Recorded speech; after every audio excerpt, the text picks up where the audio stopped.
Hey guys, Ryan here. Today we're bringing you a video in the machine. We're on steps, tier 10 and 9 game, no tier 8. And this game's going to be all about the ramming potential of the machine and why I like this tank. Real quick, I'm platoon with Felix using his Object 260, and my main threats on the enemy team are the fact that they have a 2-man artillery platoon, because the machine has very weak side, rear, and pretty much all-round armor. It's only really at the front but the armor's focused. So this thing does not take arty shells too well, as its side armor is so weak that even splash damage will ruin your tank. And that's one of the reasons why I didn't think I'd like this vehicle. It's a tier 10 heavy that cannot side scrape because it gets overmatched by basically everything. Now I think there might be a few tier 8 light tanks that can't overmatch it, but that's about it basically. However, I do love ramming people. It's one of the reasons why I play the KB5 so much, and this vehicle at ramming is so unbelievably good. In this game on step, I'm going to go 9-0 line, which is where I usually like to go. I found that if you can push 9-0 line pretty quick, you just ruin the enemy before they even have a chance to do anything. So most of the time 9-0 line seems to win this map. So I'm going to stop here because I'm waiting for teammates behind me. Because this isn't really a brawling tank, the frontal armor's good, but if anyone gets even the slightest bit of side armor, they will overmatch me, so I don't want to get surrounded. Team's caught up, the Foss is going for it, so I think fuck it, I'll go with him. And keep an eye on my mini-map, because I'm keeping an eye on it. I know there was a pattern spotted over here, so keep an eye on my mini-map in case he shows up. And you're going to see that as soon as he pops up, I'm going to instantly turn to the left. And that's because I was keeping an eye on the mini-map, I was expecting him, and that's why I was able to react so quick. I'm going to pop up. Both of the enemy artillery are going to take a pot shot at me, and I do manage to kill the pattern in 3 shots by ammo racking him, so we had a fun game. Now I'm going for the reload, and I see that 277's on low hit points, so we all know what this means. The first ram of the game is coming up. And I am going to be able to kill the 277 with that ram. This is one of those games, when I saw we won the 9-0 line and I ammo racked the pattern, I knew we was in for a good game. Artillery takes another shot at me. Again, they know that I'm a tier 10 tank, I'm quite dangerous, and they've got a good chance of penning me, so they're obviously quite keen to take me out. Now this is where the gun depressing comes in handy. I can pop up on the ridge line, I spot a 432 at base who's AFK, and I spot both arty.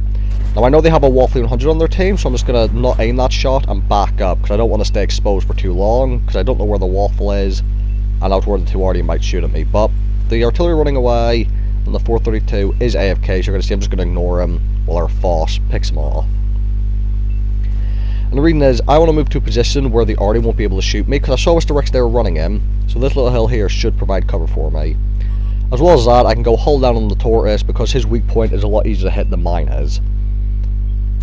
So you just see the weak point sticks up so much on the tortoise.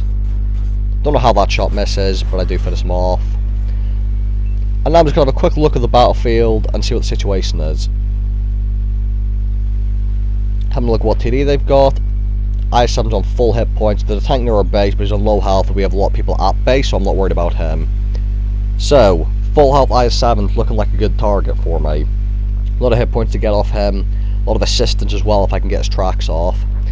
Now I could sit hold down over here and farm him reliably and safely, but you all know I'm going to go for the ram because I have to. I'm going to aim for his tracks though to try and blow the tracks off with the ram. But I do manage, and now I'm just going to put every shot into his drive wheel to make sure he stays tracked. And actually the Foss is going to be the one to finish him off. Because yeah, I took a shot from the I7 there, I didn't need to, but you know, you've got to have fun in certain tanks, and for me, just the machine's all about the ramming. Doesn't matter if I'm going to die for it or lose hit points, I'm all for it. Now you see I'm looking at the chisel there in the artillery, and the chisel's on full hit points, so I'm now looking at my next ram victim. And on the side of the map, there's actually a downhill slope for me to run down. So Felix picks up a kill on the arty, and he's going to try and ram kill the other arty. Spoiler alert, he's going to fail, and he's going to die, and the arty's going to live. But as I go for the chisel on full health, the chisel's going to turn and come into me. And I actually managed to ram him for 1064 damage. I lost about 500 odd hit points, 560 odd, but I think it's worth it to do 1000 damage to someone. That's where the Spall liner and the controlled impact skill comes in handy.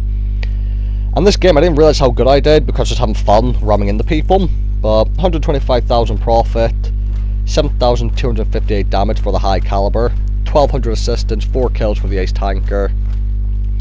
So overall a game where things were going right for me. The artillery was missing me, I ammo racked the pattern, I had plenty of people to ram into. It's a nice fun game. Our force got a decent bit of damage, some of it on the AFK 432. Our MX-30B did decent bit of damage and a decent bit of assistance, and this was, I think, on the first day I played tanks since the 30B and the Waffly 100 got changed. So it was quite nice to see a 30B having a good result since the changes, and Felix came fourth. On the enemy team, they only really had a chisel and a Waffle do something, and again, that's what I mean by shutting down the enemy on the 9-0 line, just ruin their whole team. So thank you guys for watching, hope you guys enjoyed the video, and I'll see you all in the next one.